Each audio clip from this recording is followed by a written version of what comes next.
சிட்டிக்குள்ள வந்து குளம் இருக்கு அப்படிங்கிறது பாரம்பரியமான ஒரு குளம் இது. இதோட ஸ்பெஷல் என்னன்னா சிவகங்கை குளம். அதுக்கு பக்கத்திலேயே கனெக்ஷன் இருக்கும். இவ்வளவு பகுதிகள் இருந்தாலும் மன்னர் அப்பயே அண்டர் கிரவுண்ட்ல கொண்டு வந்திருக்காரு. சோ அது வழியா தான் ஆத்து தண்ணி இங்க வருது. ஒரு 20 ஆண்டுகளா தண்ணீர் வராத மன்னர் காலத்துல வந்து வெட்டப்பட்ட குளம் அது. இந்த பெரிய கோயில் தயாராவதற்கு இந்த மண்ணை எடுத்துதான் பேஸ் போட்டிருக்காங்க. இதெல்லாம் 20 வருஷத்துக்கு முன்னாடி பயன்படுத்தப்பட்டது. இப்படி இருக்க படிக்கட்டுகள்லாம் சீர் செய்யப்பட்டு இப்ப விரைவில் வந்து இது உள்ள தண்ணி இன்னும் ஒரு 20-30 நாட்களுக்குள்ள தண்ணி கொண்டு வருவதற்கான அனைத்து ஏற்பாடும் பண்ணியிருக்கோம். இது மட்டுமே ஒரு 10 ஏக்கர். இங்க வந்து ஒரு விஷயம் நோட் பண்ணலாம். பின்னாடி வந்து கோயில் கோபுரம் ரொம்ப அழகா தெரியுது. தஞ்சையோட கோபுரம். இந்த போட்டோ பாயிண்டா இருக்கும். Photo point.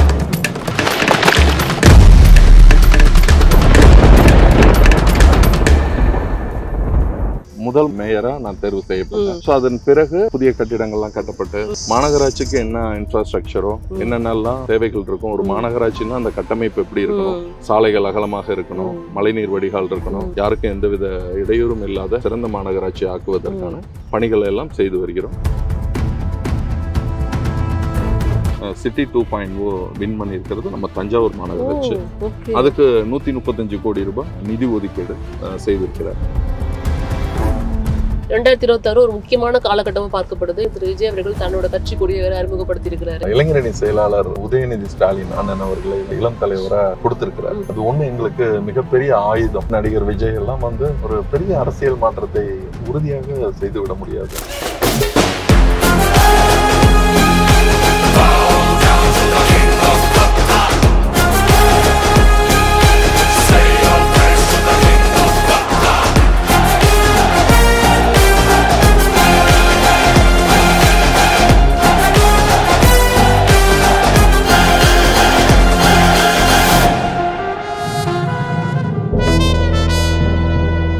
நேயர்களுக்கு வணக்கம். இப்போ நான் இருக்கிற இடம் வந்து தஞ்சாவூர். தஞ்சாவூர் மாநகராட்சியில் வந்து கடந்த சில வருடங்களா ஸ்மார்ட் சிட்டி திட்டத்துக்கு கீழே வந்துட்டு நிறைய மேம்படுத்துதல் பணிகள் வந்து நடந்துட்டு இருக்கு. அண்ட் இங்கே அதில் நிறைய பயன்படுறாங்க. அண்ட் நிறைய டெவலப்மெண்ட் இருக்கு அப்படின்னு மக்கள் மத்தியில் எங்களால் கேட்க முடியுது. திரு சன் ராமநாதன் அவர்கள் தான் வந்து இப்போ மேயராக இருக்காரு. ஸோ தஞ்சாவூர் மாநகராட்சியோட மேயர் சன் ராமநாதனோட இன்னைக்கு வந்து பயணம் பண்ணி மாநகராட்சி எப்படிலாம் டெவலப் ஆகிட்டு இருக்கு அப்படின்னு தெரிஞ்சுக்கிறதுக்காக தான் வந்திருக்கோம். அவர் இல்லத்தில் தான் இருக்கோம். பார்க்கலாம் வாங்க. வணக்கம் சார். நிறைய விஷயங்கள் கேள்விப்படுறோம் மாநகராட்சி பத்தி. இப்போ உங்க கூட ஒரு நாள் டிராவல் பண்ணி என்னென்ன மாதிரி விஷயங்கள் நடந்திருக்குங்கிறத பார்க்கலாமா? கண்டிப்பா.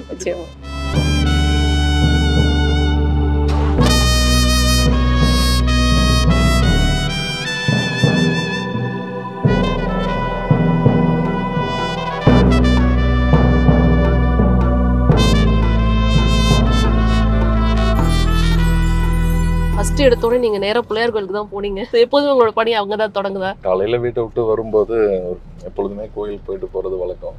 அதனால அந்த தெருமுனையில இருக்கக்கூடிய பிள்ளையார்கள் கும்பிட்டுக்கலாம். ஸோ டெய்லி அப்படிதான் வந்து தொடங்கும் நாள். ஆக்சுவலா சார் எங்களுக்கு வந்து உங்ககிட்ட பேச நிறைய விஷயங்கள் இருந்தாலும் எனக்கு ஃபர்ஸ்ட் தோணுது என்னன்னா சன் ராமநாதன் அப்படின்னு இருக்கப்ப அந்த சன்னுக்கு என்ன அர்த்தம் அப்படின்னு தெரிஞ்சுக்கலாமா? ஏன்னா அதுக்கு நம்மளுக்கு நிறைய அர்த்தம் இருக்கு. ஆக்சுவலா நீங்க சேர்ந்த கட்சியை பார்த்தாலுமே வந்துட்டு அதுக்கு நிறைய தொடர்பு இருக்கு.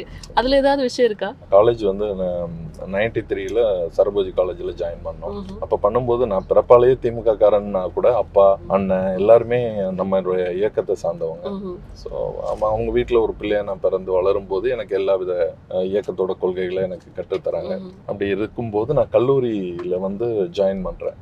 1993ல கல்லூரி தேர்தல் உண்டு. அந்த தேர்தல்ல நான் முதல்ல நிக்கணும் அப்படின்னும் போது தஞ்சாவூர்ல நிறைய பெரிய ராமநாதன்கள்லாம் இருந்தாங்க. இப்ப என்னோட நண்பர் வந்து சொன்னாரு, நமக்கு ராமநாதன் இருந்தா பத்தாது, உனக்கு சூரியனை ரொம்ப பிடிக்கும், நீ சார்ந்திருக்க இயக்கமும் ரொம்ப நல்ல இயக்கம், சோ அந்த இயக்கத்தை சார்ந்து ஒரு பேர் வைக்கணும் அப்படின்னு சொன்னாரு. அப்பா பேரு சண்முகம் தான். ஹாஜா மொய்தீன்ங்கிற நண்பர் தான் அந்த பேரை எனக்கு வச்சாரு. மாணவர் சங்க தேர்தல் நின்று திமுக சார்பாக மிகப்பெரிய வெற்றி எல்லாம் அடைந்தோம். மிகப்பெரிய ஒரு நல்ல சூழலுக்கு வருவதற்கு இன்னைக்கு அந்த பெயரை உச்சரிப்பதற்கு அதுதான் காரணம். பாலாஜி நகருடைய கவுன்சிலரா இருந்தீங்க. 2 முறை அதுல வந்து வெற்றி பெற்றிருக்கீங்க அப்படின்னு. கடைசியா வெற்றி பெற்றதும் 3வது முறை வின் பண்ணிருக்கேன் கவுன்சிலர். ஆமா. இப்ப அங்க 2 முறை கவுன்சிலர், இப்ப திருப்பி கவுன்சிலரா இப்ப மேயர் ஆயிருக்கீங்க. பூங்காக்களா இருக்கட்டும், இல்ல வந்துட்டு சாலை வசதிகளா இருக்கட்டும், சிட்டில சுத்தி எல்லாமே ஒரு நல்ல ஒரு அது பார்க்கும் போதே தெரியுது நல்ல ஒரு டெவலப்மெண்ட் இருக்கு அப்படிங்கிறது. நான் வரும்போது நான் பொறுப்பேற்றப்போ பார்த்தா 100% ரோடு இல்ல. தஞ்சாவூர் முழுக்க பாதாள சாக்கடைன்ற ஒரு விஷயத்துல அது உடைக்கப்பட்டிருந்தது. சாலை அமைக்கப்படாமல் இருந்தது. ரொம்ப மோசமான நிலையில தான் இருந்தது.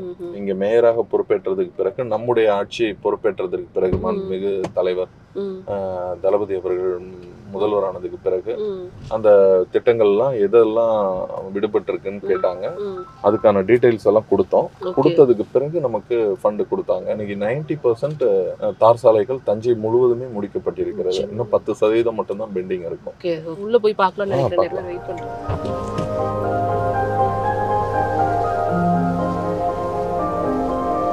இப்பதான் திறந்தோம். நம்ம நேரண்ண வந்து திறந்தாங்க. அதாவது மறுசீரமைக்கப்பட்டிருக்கு. ஆமாமா, 2018 மூடிட்டாங்க. அந்த ஸ்மார்ட் சிட்டி ஃபண்ட்ல சீரமைக்கணும்னு சொல்லி பாதியிலே நின்னுது. அப்புறம் 2022 பொறுப்பேற்றதுக்கு பிறகு வந்து பார்த்துட்டு, அப்போதைக்கு 3 கோடி ரூபாய்க்கு வேலை பார்த்துருந்தாங்க. மீதம் இந்த 4 கோடி வேலை பார்க்காம இருந்தாங்க. அதுக்கப்புறம் துரிதப்படுத்தி வேகப்படுத்தி அந்த பணிகள்லாம் முடித்து துறை அமைச்சர் அண்ணன் கே நேரு அவர்கள், பொறுப்பு அமைச்சராக இருக்கக்கூடிய பள்ளிக்கல்வித்துறை அமைச்சர் அன்பில் மகேஷ் பொய்யாமொழி அண்ணன் வந்து திறந்து வச்சாங்க. பூங்காக்கள்னு வரும்போது பொதுமக்களுடைய பயன்பாடு வந்து ரொம்ப அதிகமா இருக்கும். என்ன மாதிரியான விஷயங்கள் கான்சென்ட்ரேட் பண்ணுவீங்க சார்? நம்மளுடைய மக்கள் வந்து ஃபெஸ்டிவல் டைம்ஸ் எல்லாம் பார்த்தீங்கன்னா, தஞ்சாவூர்னு எடுத்துக்கிட்டிங்கன்னா சென்னை எல்லா ஊர்ல இருந்தும் இங்க வராங்க. அதனால எல்லோருமே பொழுதுபோக்கு அப்படின்னா தஞ்சாவூர் போவோம் அப்படிங்கிற மாதிரி இயல்பான நிலையில தான் இருப்பாங்க. நல்ல கூட்டம் வருது. அதுக்கான பணிகள்லாம் இப்போ பண்ண ஆரம்பிச்சிருக்கோம். நிறைய தியேட்டர்ஸ், விளையாட்டு மைதானங்கள் சீரமைக்கிறது, அதே மாதிரி பூங்காக்களை அழகுபடுத்துறது. ஸோ அவங்க பயன்படுத்தும் விதமாக இன்னும் சொல்ல போனோம்னா, திருச்சியில கூட மால் கிடையாது. தஞ்சாவூர்ல இன்னைக்கு மால் வந்திருக்கு. நான் ராஜராஜ சோழன் காலத்துல வந்து எவ்வளவு மிக சிறப்பான பணிகள்லாம் நடைபெற்று இந்த மக்களுக்கு அப்பயே வந்து அவர் ரொம்ப ப்ரீ பிளான்டா ஒவ்வொரு பணியும் செய்திருக்கிறார். அது மாதிரி எங்களுடைய தலைவர் தமிழ்நாடு முதல்வர் அவர்கள் தஞ்சாவூருக்குங்கிறது தனி கவனம் எடுப்பாரு. காரணம் இது அவருடைய பிறந்த மாவட்டம். அதனால வந்து ரொம்ப கவனமா தஞ்சாவூருக்குன்னா எல்லாமே கிடைச்சிடும். ஆமா. நீங்க வந்ததுக்கு அப்புறம் என்னென்ன மாற்றங்கள் இங்க நிகழ்ந்திருக்குன்னு சொல்ல முடியுமா? ஒரு 20 ஆண்டுகளா தண்ணீர் வராத, இது மன்னர் காலத்துல வந்து வெட்டப்பட்ட குளம் அது. இந்த பெரிய கோயில் தயாராவதற்கு இந்த மண்ணை எடுத்துதான் பேஸ் போட்டிருக்காங்க இந்த இடத்துல இருந்து. ஆமா. இது நம்ம சிவகங்கை பூங்கா குளம். இது 20 ஆண்டுகளா தண்ணீர் வராம இருக்கு. இப்போ அதுக்கான பணிகளை துவக்கியிருக்கிறோம். ஒரு 2 தினங்களுக்கு முன்பு. எப்படி கிடக்குது பாருங்க. கீழே எல்லாம் கிடக்குல. இதெல்லாம் 20 வருஷத்துக்கு முன்னாடி பயன்படுத்தப்பட்டது. இப்படி இருக்க படிக்கட்டுகள்லாம் சீர் செய்யப்பட்டு இப்ப விரைவில் வந்து இது உள்ள தண்ணி இன்னும் ஒரு 20-30 நாட்களுக்குள்ள தண்ணி கொண்டுவதற்கான அனைத்து ஏற்பாடும் பண்ணியிருக்கோம். ரொம்ப நல்ல விஷயம். இது மட்டுமே ஒரு 10 ஏக்கர்ஸ், 10 ஏக்கர் நிலம். இது வரைக்கும் இல்லாத அளவுக்கு ஆழம் இருக்கும். 100 அடி பள்ளம், அந்த அளவுக்கு இருந்த ஒரு குளம் இது. இப்ப இது சீரமைக்க போறீங்க நீங்க? ஆமா. இன்னும் ஒரு மாசத்துல நாங்க இன்னும் ஒரு மாதத்துல முழுவதும் தண்ணீர் இருக்கும். பழைய மாதிரி போட்டு விட போறோம். ரோப் கார் எல்லாம் வரப்போகுது. நான் மாமன்ற உறுப்பினரா தான் இருந்தேன். 2006 இருந்து 2011 முதல் முறை, 2011 இருந்து 2016 இரண்டாவது முறை. அப்ப 2014 தான் அந்த இம்ப்ளிமெண்டேஷன் நடக்குது. அப்ப நான் அங்க மாமன்ற உறுப்பினரா இருக்கேன். முதல் மேயரா நான் தேர்வு செய்யப்பட்டேன். ஸோ அதன் பிறகு புதிய கட்டிடங்கள்லாம் கட்டப்பட்டு மாநகராட்சிக்கு என்ன இன்ஃப்ராஸ்ட்ரக்சரோ என்னென்னலாம் தேவைகள் இருக்கும். ஒரு மாநகராட்சின்னா அந்த கட்டமைப்பு எப்படி இருக்கணும், சாலைகள் அகலமாக இருக்கணும், மழைநீர் வடிகால் இருக்கணும், யாருக்கும் எந்தவித இடையூறும் இல்லாத ஒரு சிறந்த மாநகராட்சி ஆக்குவதற்கான பணிகளை எல்லாம் செய்து வருகிறோம். அப்படி பண்ணதுனால 2021 நம்முடைய மாண்புமிகு முதல்வர் அவர்கள் திருக்கரங்களால தஞ்சை மாநகராட்சி தமிழகத்தில் சிறந்த மாநகராட்சி என்ற விருதையும் தஞ்சை மாநகராட்சி பெற்றது.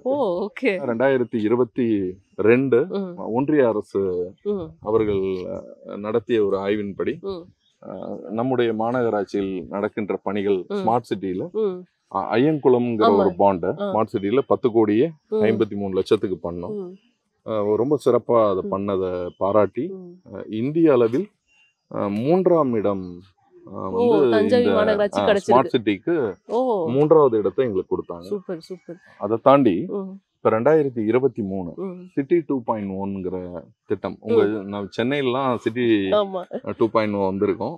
பட் தஞ்சாவூருக்கு வந்து என்னன்னா ஒரு 100 சிட்டிஸ் கலந்துட்டோம். ஒட்டுமொத்தமா இந்தியாவில் ஒரு 100 மாநகரங்கள் கலந்து கொண்டு ஒரு 6 மாதத்திற்கு முன்பு இந்தியாவிலே 100 வந்து 75 ஆச்சு, 75 50 ஆச்சு, 50 25 ஆச்சு, அப்புறம் 18.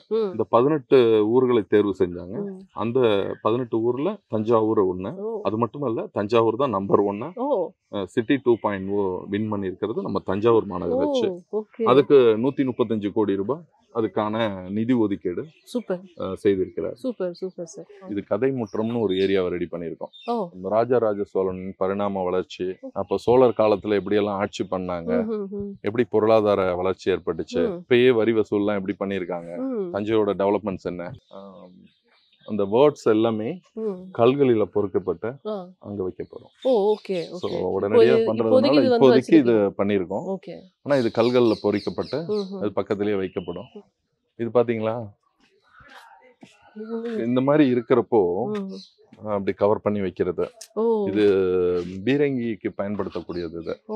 இது சும்மா இல்லாம அத பண்ணிருக்காங்க. அது உள்ள அது போயிருக்கு. அதுக்குள்ளேயே வேர் வந்திருக்கு. ஓகே, சும்மா வச்சிருக்காங்க, வேர் அது உள்ள வந்திருக்கு. உள்ள வந்ததுல இருந்து சில விஷயங்கள் நோட் பண்ணிட்டு தான் இருக்கேன்.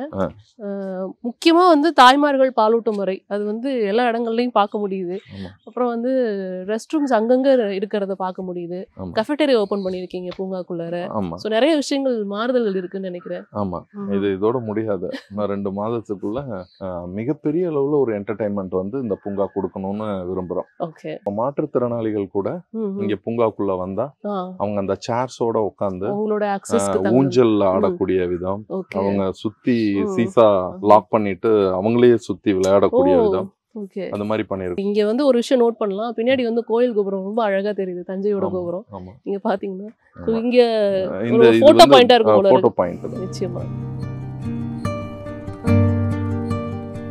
சிட்டிக்குள்ள வந்து ஒரு குளம் இருக்கு அப்படிங்கிறது ஆக்சுவலி ரொம்ப பாரம்பரியமான ஒரு குளம் இல்லை? ஆமாமா, இதோட ஸ்பெஷல் என்னன்னா சிவகங்கை குளம். அதுக்கு பக்கத்திலேயே கனெக்ஷன் இருக்கும். இவ்வளவு பகுதிகள் இருந்தாலும் மன்னர் அப்பயே அண்டர் கிரவுண்ட்ல கொண்டு வந்திருக்காரு. சோ அது வழியா தான் ஆத்து தண்ணி இங்க வருது. நீர்நிலை மேலாண்மை அது அப்பயே பண்ணிருக்காரு 1000 ஆண்டுகளுக்கு முன்பு. அந்த வேலை தான் தண்ணி வருது. அங்க தெரியுதா, ஒரு சிங்க வாய் மாதிரி இருக்கும், அது வழியா தான் தண்ணி ஊத்தும். இந்த ஒரு ஓட்டை தெரியுது இல்லையா? ஆமா, அது தெரியுது, இங்க தெரியுது. அதான் அதுல இருந்து அது ஊத்தும். பழமையான ஒரு இடம். இங்க இருக்கக்கூடிய ஐயர்கள்லாம் இத சுத்தி நிறைய பிராமின்ஸ் இருக்காங்க. அவங்க முழுக்க முழுக்க மந்திரங்கள் சொல்வதும் அவர்கள் கடவுளை வணங்கி செய்யக்கூடிய விஷயங்கள் எல்லாம் இங்கேதான் இருந்திருக்கு பல 1000 ஆண்டுகளா. நம்ம இருக்கிறது வந்து இந்த கருணாசாமி அப்படிங்கிற கருணாசாமி குளம், அதோட குளம். இது 1300 வருஷம் பழமையான கோவில் தானே சார்? இந்த குளத்தை பொறுத்த வரைக்கும் நாங்க கேள்விப்பட்ட விஷயம் என்னன்னா, மக்களே வந்து 2019 வந்து இது வந்து நிறைய ஆக்கிரமிப்பு இருந்தது அப்படின்னு சொல்லிட்டு அவங்களே வந்து முன் வந்து இதை தூர்வாரணும் முடிவு பண்ணாங்கலாம் கேள்விப்பட்டோம். அதுக்கப்புறம் என்ன நடந்ததுன்னு தெரிஞ்சுக்கலாமா? இல்ல, அவங்க வந்து ஆக்கிரமிப்பு எல்லாம் எடுக்க முடியல, சும்மா கொஞ்சமா நோண்டி பண்ணாங்க. அதுக்கப்புறம் இது எங்க மைண்ட்ல இருந்தது, அது எப்படியும் வந்ததுக்கு அப்புறம் பண்ணணும். அதுக்கப்புறம் நம்ம ஆட்சிக்கு வந்ததுக்கு பிறகு இது அவசியம் பண்ணி ஆகணும்னு சொல்லிட்டு ஸ்மார்ட் சிட்டியில 2,25,00,000 மதிப்பீட்டுல நடப்பாதையை ஆழப்படுத்தி தூர்வாரி ஆழப்படுத்தி ஃபுல்லா கரையை பலப்படுத்தி எல்லாரும் ஈவினிங் வாக்கிங் போற மாதிரி அந்த குளத்தை ரெடி பண்ணாங்க.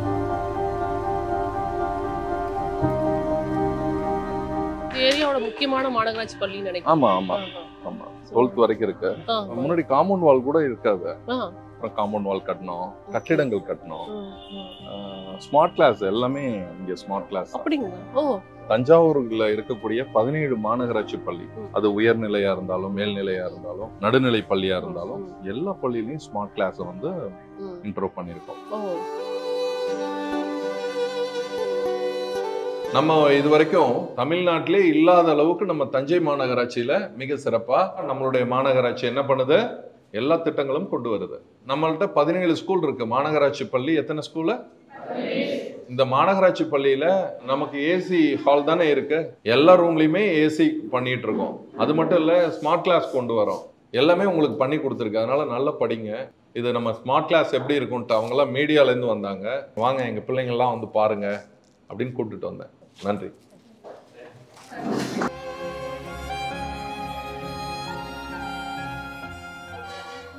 மார்னிங். உட்காருங்க உட்காருங்க உட்காருங்க.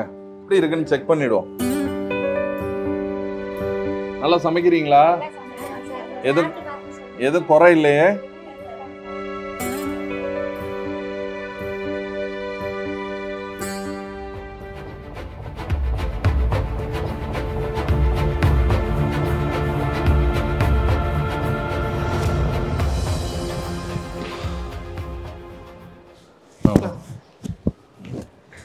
உட்காருங்கண்ணா.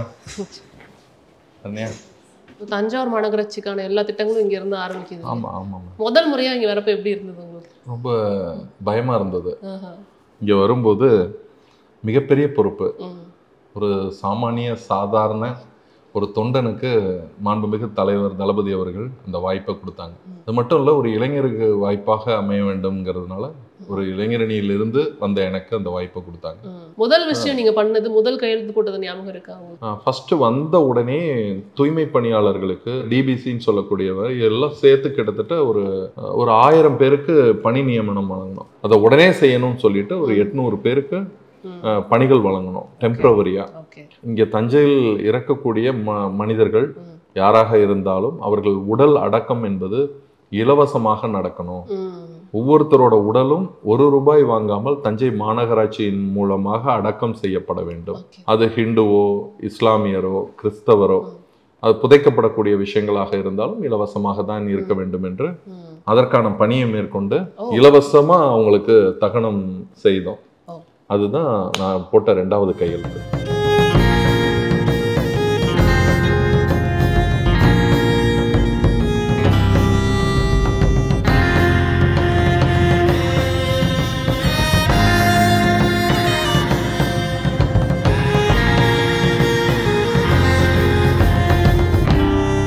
தாய் சேய் நல கண்காணிப்பு மையம். சோ இது வந்து ஒரு கால் சென்டர். ஆமா.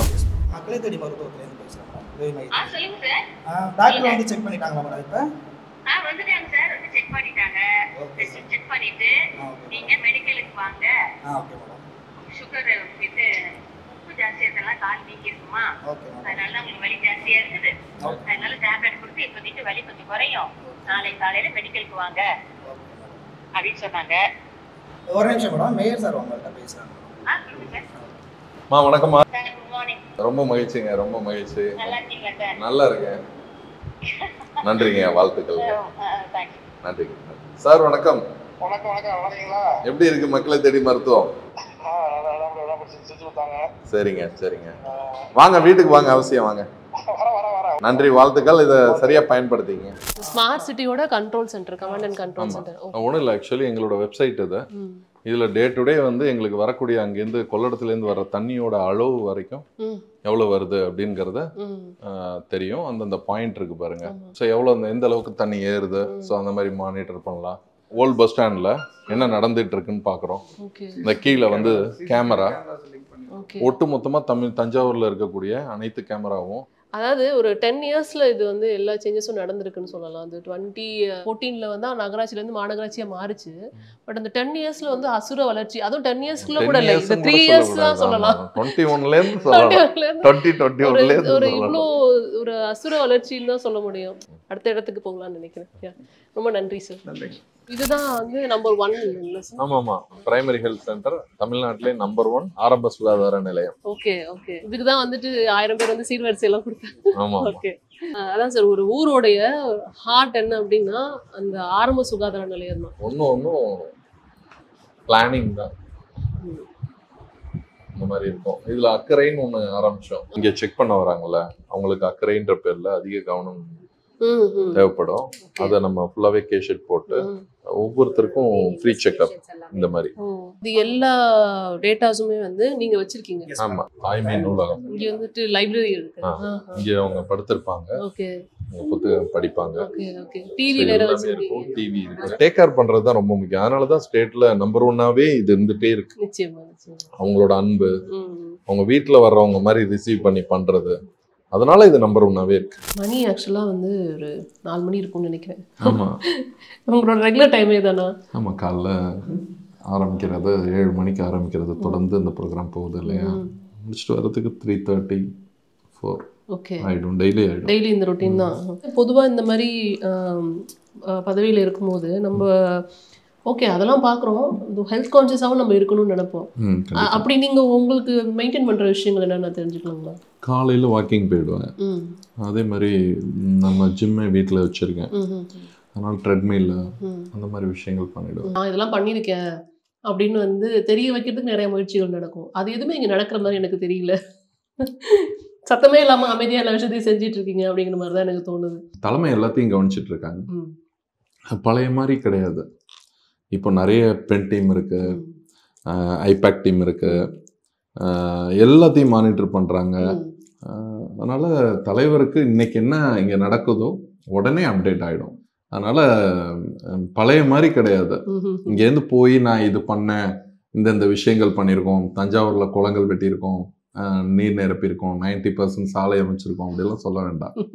இங்கே தஞ்சாவூரை பொறுத்த வரைக்கும் நீங்கள் வந்து கவுன்சிலர் மறுபடியும் 3வது முறை தேர்ந்தெடுக்கப்பட்டதுக்கப்புறம் நிறைய சீனியர்ஸ் இங்கே இருந்தாங்க.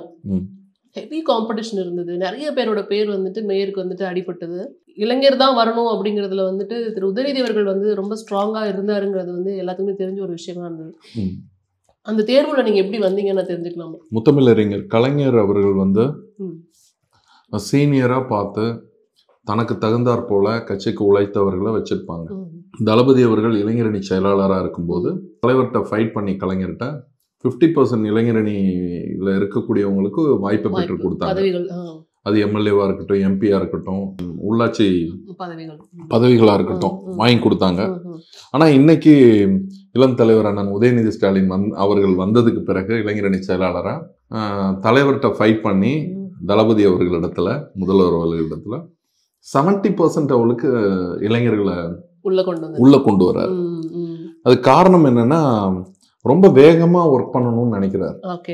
அப்படி ஒரு சாதாரண தொண்டன் என்ன போன்றவர்களுக்கு, தொண்டன்கிறத விட சாமானியனுக்கு ஒரு மிகப்பெரிய வாய்ப்பை எனக்கு உதயாண்ணனும் தலைவரும் அதை செஞ்சு ஏற்படுத்தி கொடுத்துருக்காங்க. இப்போ நீங்கள் இப்படி வந்து ஒரு பொது வாழ்க்கையில் இருக்கும்போது பர்சனல் லைஃப்ங்கிறது வந்து ரொம்ப கம்மியாக இருக்கிற மாதிரி ஒரு ஃபீல் ஆகுது. நான் பார்க்குறேன், காலையிலேருந்து எவ்வளோ பேரை மீட் பண்ணுறீங்க, இதில் 2-3 இன்னைக்கு முக்கியமான நிகழ்வுகளை வந்து ஒத்தி வைக்க வேண்டிய கட்டாயத்துக்கு வேற வந்திருக்கீங்க. அப்படிங்கிறப்ப பர்சனல் லைஃப் எப்படி பேலன்ஸ் பண்ணுறீங்க?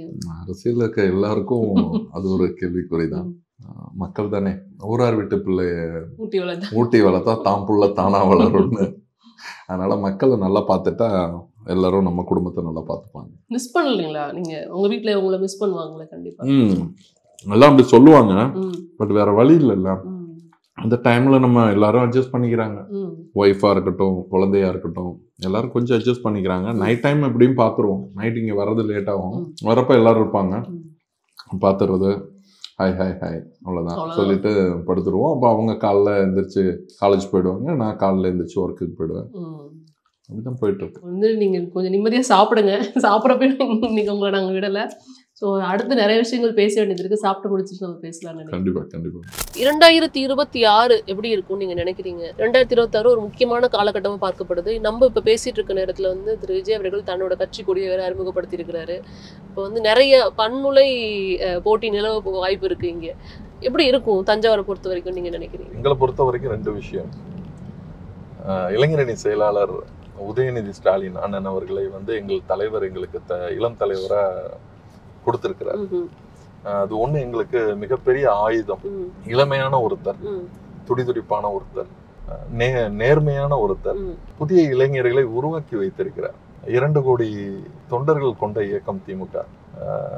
அப்படி இருக்கும்போது ஒரு மிகப்பெரிய கட்டமைப்பை உருவாக்கி விட்டு அதற்கு இளம் தலைவராக உதயநிதி ஸ்டாலின் அவர்கள் இருக்கிறார். நம்முடைய தலைவர் அவர்கள் அதை இயக்கி கொண்டிருக்கிறார். அதனால் நடிகர்கள் என்று சொன்னால் அவர் நடிகர் விஜய் எல்லாம் வந்து ஒரு பெரிய அரசியல் மாற்றத்தை உறுதியாக செய்துவிட முடியாது. என்னை பொறுத்த வரைக்கும் நான் சொல்லணும்னா, சீமான் பெறுகின்ற வாக்கை விட மிக குறைந்த வாக்கை அவர் பெறுவார். இளைஞர்கள் ஓட்டு அவருக்கு இருக்கு, முதல் தலைமுறை வாக்காளர்களை வந்துட்டு அவர் கவர்ந்துட்டாரு அப்படின்லாம் சொல்றாங்களே. அப்படி கவர்ந்து இருந்தா இப்ப நடந்த தேர்தல்ல உங்களுக்கு தெரிஞ்சிருக்கும். சொல்லுகின்ற அளவுக்கு சில இடங்களை கைப்பற்றினார். அது ஊரக உள்ளாட்சி தேர்தல்ங்கிறது ரொம்ப மினிமம். அது சுயேட்சையா வெற்றி பெறுகிறவர்களோட எண்ணிக்கையை பார்த்தா அதை விட அது கம்மியா தான் இருக்கும். உறுதியா நான் சொல்றேன். உண்மையை எடுத்துக்கிட்டு 3 டிஜிட்ல அவங்க வந்துட்டு வெற்றியை கொடுத்திருக்காங்க அப்படிங்கிற மாதிரி தான். ஆமா, அப்படி இருந்தா 10,000 எங்க இருக்கு, அதுல 8,000 திமுகவும் 2,000 அதிமுகவும் மீதம் இருக்கிற 100 பெரிய சவாலா இருக்க மாட்டாங்க அப்படிங்கிறீங்க. உறுதியா. அதுக்கு காரணம் என்னன்னா, எங்கள்ல வந்து இளைஞரணி செயலாளர் இருக்கார், இளம் தலைவரா இருந்து இளைஞரணியை பயங்கர ஸ்ட்ராங்கா பண்ணிருக்காரு. உதாரணத்துக்கு நான் இளைஞரணி அமைப்பாளரா, துணை அமைப்பாளரா இருந்து தளபதி அவர்கள் இருக்கும்போது இளைஞரணி துணை அமைப்பாளராக இருந்து அதன் பிறகு அமைப்பாளராகி இன்னைக்கு மாநகர செயலாளராக மேயராக இருக்கிறேன். அதற்கான வாய்ப்பை ஒரு இளைஞரணிக்கு ஏன் கொடுக்குறாங்கன்னா, இளைஞராக இருக்கக்கூடியவர்கள் அந்த நிர்வாகத்திற்குள் வரும்போது இளைஞர்களை அனுசரித்து செல்லக்கூடியவர்களாக இருப்பார்கள். அப்படி இளைஞர்களை நீங்க இன்னைக்கு காலையில இருந்து பாக்குறீங்க, எவ்வளவு இளைஞர்களை நம்ம சுற்றி இருக்காங்க. இதெல்லாம் எப்படி மாற்றத்திற்கான ஒரு சூழல் உருவாக்கும். எங்களோட இளைஞரணி செயலாளர் எல்லாத்தையும் நேர்த்தியாக இளைஞர்களை உருவாக்கும் போது ஒரு கட்டமைப்போடு இருக்கக்கூடிய ஒரு இயக்கம் ஒருபோதும் வீழாது, இவர்களை பார்த்து அஞ்சாது. சோ அடுத்ததான் ஒரு இடத்துக்கு வந்துட்டோம்னு நினைக்கிறேன். அங்க போய் என்ன இருக்குங்கிறத பார்க்கலாம் நினைக்கிறேன். கண்டிப்பா.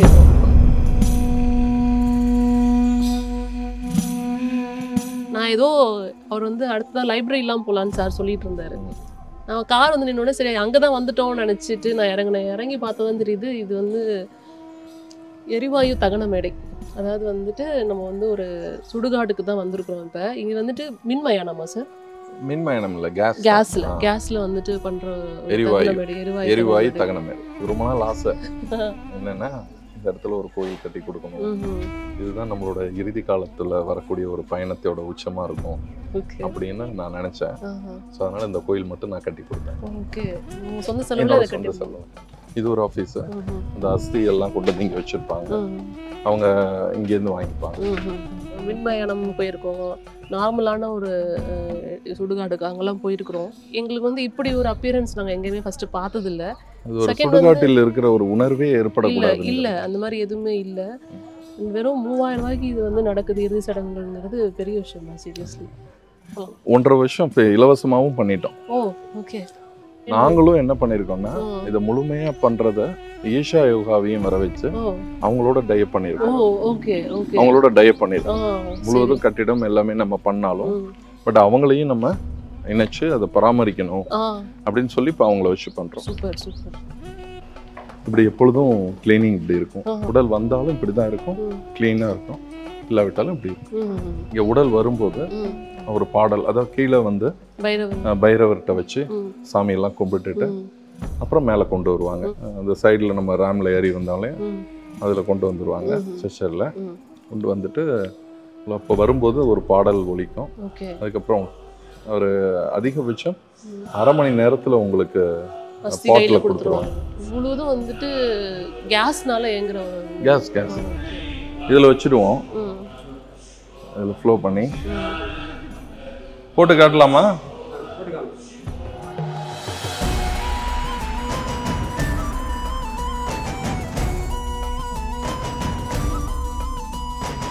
ஆக்சுவலா நீங்க வந்து செஞ்சு கொடுத்துட்டீங்க, பட் உங்களுக்கு இந்த ஆபரேஷன்ஸ் தெரியும். நான் அடிக்கடி வருவேன். அடிக்கடி வருவீங்க? ஓகே. நாலுமே ஓபன் ஆயிடுச்சு. அவ்வளவுதான். நான் ஏற்கனவே சொன்னேன் இல்லையா, நாங்கள் நிறைய இடத்துக்கு போயிருக்கோம். நான் மின்மய இடத்துக்கும் போயிருக்கேன். அங்கே போய் ஒரு இன்டர்வியூ பண்ணியிருக்கேன். வெளியிலலாம் நல்லா சூப்பராக இருந்துச்சு பார்க்கறதுக்கு. எங்களுக்கு அது மயான மாதிரி தெரியல. நான் சொன்னேன்ல ப்ரைவேட்டும் சேர்ந்து வந்து அதை பண்ணுறாங்கன்னு. பட் உள்ள இந்த இடத்துக்கு போனோன்னே எங்களால் இருக்க முடியல. எங்களுக்கு ஒரு மாதிரி இருந்தது. அங்கேருந்து வர ஸ்மெல்லும் அவங்க எங்களுக்கு பயமாக இருந்தது அந்த விஷயம். பட் இங்கே அந்த மாதிரி சிம்டம்ஸே இருக்காது, ஒண்ணுமே இல்ல சார். அந்த மாதிரி ஒரு விஷயமே இங்க இல்ல. ஆமா, இங்க எவ்வளவு கூட்டம் வந்தாலும் இங்க மீட்டிங் போட்டுக்கலாம். இந்த இரங்கல் கூட்டம் எல்லாம் நடத்துறாங்கன்னா இங்கேயே சேர்ஸ் போட்டு இங்கேயே இரங்கல் கூட்டம் பண்ணிக்கலாம். அவங்க குளிக்க இங்க வர்றவங்க மொட்டை போட குளிக்கிறதுக்கு எல்லாமே உள்ள இடம் இருக்கு. லேடிஸ்க்கும் இருக்கு. ஆனா இங்க லேடிஸ் வரதுக்கான வேலையே இல்ல, பட் அவங்களுக்கும் இருக்கு. இல்ல, அது தயார் பண்ணி வச்சுட்டோம். வராங்க, நிறைய பேர் வராங்க. ஓகே, சட்டி எடுத்துட்டே வராங்க. அப்படிங்களா? அவங்களே கொல்லி வைக்கிறாங்க. திராவிட மாடல் ஆட்சி. அதனால பெண்களும் வராங்க. ஈமை சடங்கு செய்யலாம் அப்படின்ற அளவுக்கு இப்ப பெண்கள்லாம் வந்திருக்காங்கிறதுக்கு இது ஒரு சாட்சி. நிச்சயமா சார். ஆக்சுவலாக என்னதான் நம்ம வந்து நிறைய விஷயங்கள் பண்றனாலுமே வந்து எதிர்க்கட்சியோட முதல் விமர்சனம் வாரிசு அரசியல் தான் இங்கே வந்துட்டு கோலோச்சிருக்கு திமுகக்குள்ளார அப்படிங்கிறாங்க. தொடர்ந்து வாரிசுகளுக்கு தான் வந்துட்டு அப்பா தாத்தா மகன் அப்படிங்கிற மாதிரி தான் போயிட்டு இருக்குங்கிறது அவங்களுடைய விமர்சனமாவே இப்போ வரைக்கும் இருந்துட்டு இருக்கு. அதை நீங்க எப்படி பாக்குறீங்க? முதல்ல என்னையும் உதாரணமா சொல்ல விரும்புறேன். ஒரு பெரிய பாரம்பரியமிக்க ஒரு குடும்பத்துல இருந்தெல்லாம் வரல. ஒரு சாதாரண குடும்பத்தில் பிறந்து ஒரு சாதாரண ஒரு தொண்டனா இருந்து என்னை போன்றவரை மேயர் ஆக்கி இருக்கிறாங்கன்னா எதை வச்சு ஆக்கியிருக்காங்க? வாரிசு அரசியல் கண்டிப்பா கிடையாது. அப்போ அவங்களோட எண்ணம் என்னன்னா வாரிசு அரசியல் சொல்லணும். முத்தமிழறிஞர் கலைஞர், தளபதி, அடுத்தது உதயானன், அந்த வாரிசு அரசியல்னு சொல்றாங்க. நான் உங்களை பார்த்து ஒரு கேள்வி கேட்குறேன். நீங்க வந்து ஒரு அப்பா அம்மா சகோதரர் நீங்க இருப்பீங்க. ஸோ அப்பாவுக்கு கீழே தானே எல்லாரும் ஒரு ஒரு நல்ல குடும்பம் என்றால் அப்பாவுக்கு கீழே பணியாற்றுவது என்பது ஒரு நல்ல குடும்பம். நம்ம வெவ்வேறு பார்வையில நம்ம செல்லலாம். ஆனா நம்ம அப்பாவுக்கு கீழே ஒரு மிகப்பெரிய ஒரு நிறுவனம் பண்ணாலோ அல்லது ஒரு இயக்கம் பண்ணாலோ அப்பாவோட அட்வைஸ் இல்லாம பண்ற நம்ம தமிழ்நாட்டுல யாரும் அந்த மாதிரி இருக்க மாட்டாங்க. நீங்களும் அப்படிதான் இருப்பீங்க. இப்ப நானும் பார்த்தா என்னோட அப்பாவை நான் எதிர்த்து எய்த்த வீட்டுல இருந்து எங்க அப்பாவை விரோதியோ அல்லது துரோகியோ என்று நான் சொல்றேன்னா ஒரு நல்ல மகனா என் தந்தைக்கு நான் இருக்க முடியாது. நம்முடைய தலைவர் அவர்கள், தளபதி அவர்கள் இளைஞரணியில் இருக்கும்போது 25 லட்சம் உறுப்பினர்கள் தான் இருந்தார்கள். நம்முடைய உதயானன் அவர்கள் இளைஞரணி செயலாளர் ஆனதற்கு பிறகு 50 லட்சம் உறுப்பினர்களை சேர்க்க வேண்டும் என்று ஒரு டார்கெட்டை தலைவர் அவர்கள் கொடுத்தார்கள். அதையும் தாண்டி 70 லட்சம் உறுப்பினர்களை உருவாக்கியவர் தான் அண்ணன் உதயநிதி ஸ்டாலின் அவர்கள். அவர் அதை சேலஞ்சிங்கை முறியடிச்சு வெற்றி பெற்று வரும்போது அவருக்கு சட்டமன்ற உறுப்பினர் வாய்ப்பை கொடுத்தார்கள். கடுமையாக உழைத்ததனால் இன்று சட்டமன்ற உறுப்பினராகி அதிலும் மிக சிறப்பாக செயல்பட்ட காரணத்தினால் இளைஞர் நலன் மற்றும் விளையாட்டுத்துறை அமைச்சராக பொறுப்பேற்று மிக சிறப்பாக செய்து வருகிறார். அதிலும் மிக மிக உலகளாவிய அனைத்து கேம்ஸையும் கொண்டு வந்து இங்க இம்ப்ளிமெண்ட் பண்ணும்போது மக்களால் போற்றப்பட்டு எங்களுடைய எண்ணங்களை எல்லாம் தலைவர் அவர்கள் நிறைவேற்ற வேண்டும்.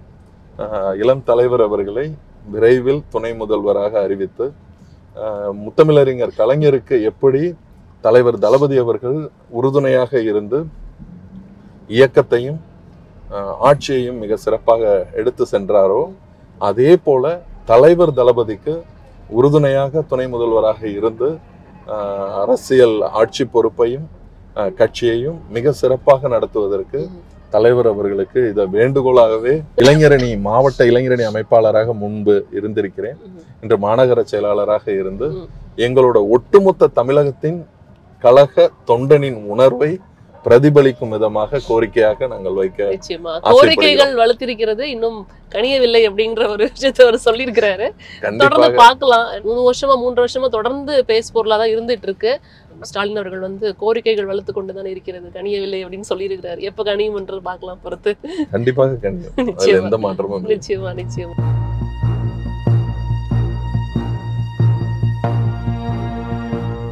எங்க வேணாலும் நாலேஜ் சென்டர் இருக்கலாம். பட் இங்க பண்ணதோட நோக்கம் வந்து ஏழை எளிய மாணவர்கள் பயன்படுத்துற. ஏன்னா நம்ம இதை சுத்து வட்டாரம் எடுத்துக்கிட்டா ஒரு குக்கிராமங்கள் தான். பணக்காரங்க எங்க வேணாலும் புக் கலெக்ட் பண்ணி படிச்சிருவாங்க. பட் இங்க படிக்கிற ஒவ்வொருத்தரும் ஏழை மாணவர்கள் தான் ஒரு குரூப் 4 குரூப் 2 எழுதி ஒரு டாக்டரா, இன்ஜினியரா, அடுத்தது ஐஏஎஸ்ஆ, ஐபிஎஸ்ஆ, நிறைய காம்படிட்டிவ் எக்ஸாம்ஸ் இருக்கு. அப்படிங்கறப்ப அவங்களுக்கு இது கண்டிப்பா யூஸ்ஃபுல்லா இருக்கும். அனைத்துக்கும் இது பயனுள்ளதா? நிச்சயமா நிச்சயமா. உங்களுக்கு ரொம்ப பயனுள்ளதா இருக்கா? இது எப்படி பயன்படுத்துறீங்க? உங்களுக்கு எல்லாம் யூஸ்ஃபுல்லா இருக்கா? தேங்க்யூமா. அதிகமா வந்து பகல் நேரத்துல பயன்படுத்தலாம். இப்படி யூஸ்ஃபுல்லா இருக்கா உங்களுக்கு? உங்களுக்கு பயனுள்ளதா இருக்கா? என்னென்ன யூஸ் பண்றீங்க? நீங்க என்ன பண்றீங்க டிஎன்பிஎஸ்சிக்கு? இங்கதாங்க ஆன்லைன் கிளாஸ் நடக்குது. Online class projector. ஓகே.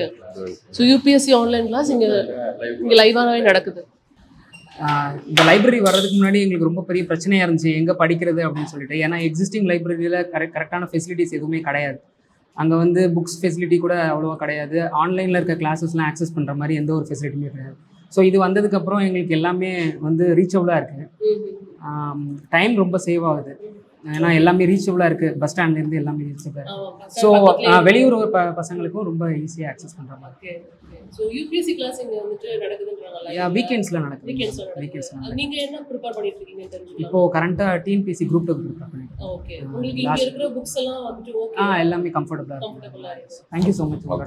இது வந்து ஒரு முக்கியமான பேஸ் பொருளாக இருக்கக்கூடிய ஒரு பூங்கா. அது அங்கே தான் வந்திருக்கிறோம். அருளானந்த நகரில் இருக்கிற ஸ்டெம் பார்க் அப்படின்ற ஒரு அறிவியல் பூங்கா. இதில் என்ன ஸ்பெஷாலிட்டிஸ் இருக்குது அப்படிங்கிறத உள்ளே போய் பார்க்கலாம். ஸோ இது டிசைன் பண்ணுறதுக்கு வந்து என்னென்ன மாதிரி முயற்சிகள்லாம் இருந்ததுன்னு நான் தெரிஞ்சுக்கலாம். இது டிபிஆர் ரெடி பண்ணி கொடுத்தாங்க. எப்படி என்ன மாதிரி இருக்கணும் அப்படின்னு சொல்லி நிறைய அறிவியல் சம்பந்தப்பட்ட விஞ்ஞானிகள் மற்றும் அது சார்ந்தவர்கள் எல்லாரும் கூடி அவர்கள் கொடுத்த அடிப்படையில் இந்த நிகழ்வுகள் எல்லாம் நாங்கள் பண்ணிருக்கோம். ஒவ்வொரு உலகத்துக்கும் ஒவ்வொரு பவர் ஆஃப் கரண்ட் பாஸ் ஆகுது. அதான் இங்க பாக்குறோம். இப்போ வந்து பிளாஸ்டிக், இது வந்து பித்தளை, இது அலுமினியம், இது செம்பு.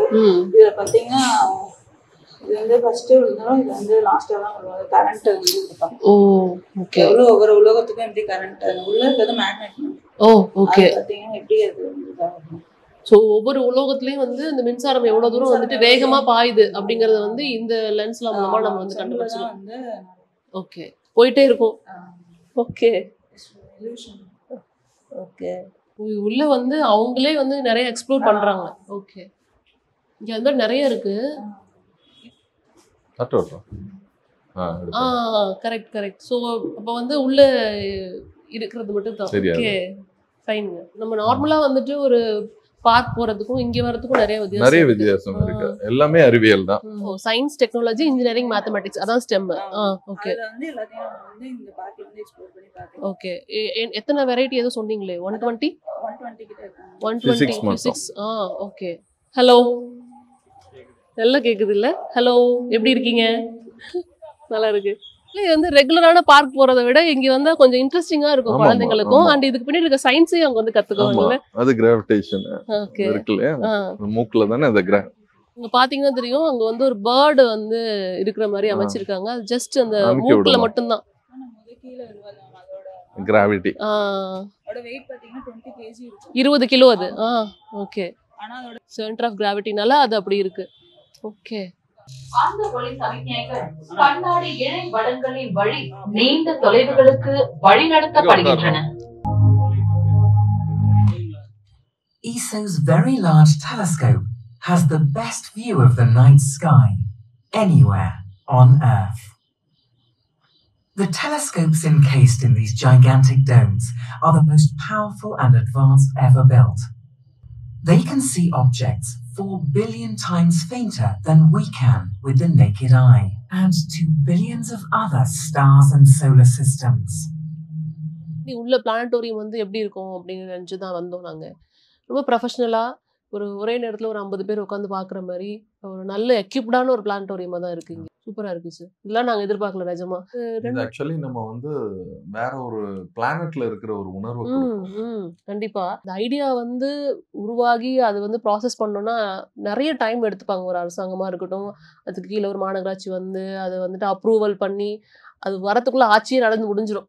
பட் வந்து ரொம்ப சீக்கிரமா நடந்திருக்கு. எல்லாத்தையும் ஃபினிஷ் பண்ணிருக்கோம். ரொம்ப சீக்கிரமா நடந்திருக்குங்கிறத பாராட்டணும். 23 குள்ளேயே இத ஃபினிஷ் பண்ணிட்டோம். நிச்சயமா பண்ணிட்டோம். இங்க வந்து ஃபவுண்டைன் பாக்குறீங்கல்ல, இங்க நைட் வந்தா வந்து நல்ல ஒரு லைட் ஷோ பார்க்கலாம் போல இருக்கு. இந்த மியூசிக் ஷோ நல்லா இருக்கும். சூப்பரா இருக்கும் போல இருக்கு. Musical fountain. ஓகே, சூப்பரா இருக்கு. ஒரு பாடலுக்கு தகுந்த மாதிரி அதோட டான்ஸ். ஆமா சார், நீங்க காலையில இருந்து உங்க கூட நாங்க இருக்கிறோம். ஸோ எங்களுக்கு தெரிஞ்சே இன்னைக்கு நீங்கள் வந்து நிறைய பேரை சந்திச்சிருக்கீங்க, நிறைய விஷயங்கள் பண்ணியிருக்கீங்க. ஸோ எங்கள் கூடயே இருந்துட்டு உங்களோட வேலையும் அங்கே சைட் பை சைட் பார்த்துட்டு இருக்கீங்கிறப்போ உங்களுக்கு எவ்வளோ பிஸியாக இருக்குங்கிறது எனக்கு நல்லாவே தெரியும். பட் எங்களுக்கு டைம் ஒதுக்கி, ஸோ ஏன்னா இங்கே நிறைய விஷயங்கள் நடந்துட்டு இருக்கு மாநகராட்சியில். கிட்டத்தட்ட ஒரு 3 வருஷமா எவ்வளோ டெவலப்மெண்ட்ஸ் இருக்குங்கிற கண் கூட பார்த்துட்டு இருக்கோம். நீங்கள் எங்களுக்கு டைம் கொடுத்து இதெல்லாம் நடந்திருக்குன்னு எங்களுக்கு காமிச்சதுக்கு ரொம்ப நன்றி ஃபர்ஸ்ட் ஆஃப் ஆல். ஏன்னா இது வந்து மற்ற எல்லா மாநகராட்சிக்கும் ஒரு முன்னுதாரணமா இருக்கணுங்கிறதுக்காக தான் இந்த நேர்காணலுக்கே நாங்க வந்தோம். கண்டிப்பா இருக்கும்னு நாங்க நம்புறோம். உங்களோட நேரத்திற்கு ரொம்ப நன்றி சார். தொடர்ந்து உங்களுடைய பணி சிறக்க வாழ்த்துக்கள். அண்ட் இந்த பகுதி மக்களோட எதிர்பார்ப்பும் சீக்கிரமா பூர்த்தியோட நம்புறோம். ரொம்ப நன்றி உங்களுடைய நேரத்துக்கு.